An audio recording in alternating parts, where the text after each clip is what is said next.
Imagining an audience naked is the worst advice ever. That does not sound comforting. Don't worry, we'll do better than that. There's some weirdos out there. Hey guys, I'm Maher. Welcome to SpeakUp. Expert Dale Carnegie once said there are always 3 speeches for every one you actually gave. The one you practiced, the one you gave, and the one you wished you gave. Now, whether or not that's true for you, studies estimate about 75% of adults fear public speaking. But it's not an impossible hurdle. Impossible hurdle? Does that make sense? It's fine. I was really timid at one point. I used to take voice lessons, and my teacher told me I sounded like a dying cow. I quit.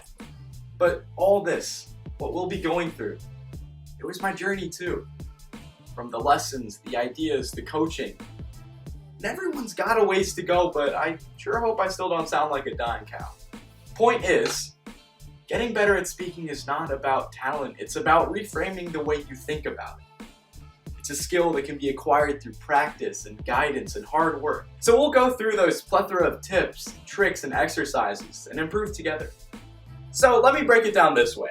I make gains with a Z because I'm always repping. Grind never stops. Similarly, we can workshop isolated aspects of speech, developing it through oftentimes silly techniques. But when you put it all together, bam, Obama.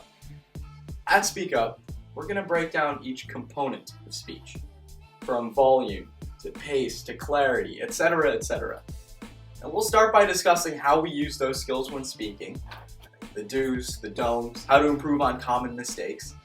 Then I'm going to give you some exercises to develop these skills.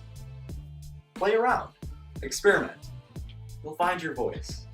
Trust me, these are tried and tested methods based on my experience as well as renowned professors, experts, coaches. Now, they might look a little funny at first, but learn to embrace them. Because after all, you have to have enough confidence in yourself to put it all out there. Okay, maybe not all. Last but not least, you're going to get to practice. Heads up, you're going to be doing a lot of self-critique. Be constructively critical. Watch yourself. Observe, reflect, learn. Here's the reality. Public speaking is crucial, whether it be for your school, your workplace, interpersonal skills, getting dates. Well, it can only help you so much with that last part. But this is a tangible goal. So first step, be confident in yourself enough that you can get there. Only then will you have the confidence to give an I have a dream or an ask not what your country can do for you. Embrace your style and your journey. Ready? Because it's time to speak up.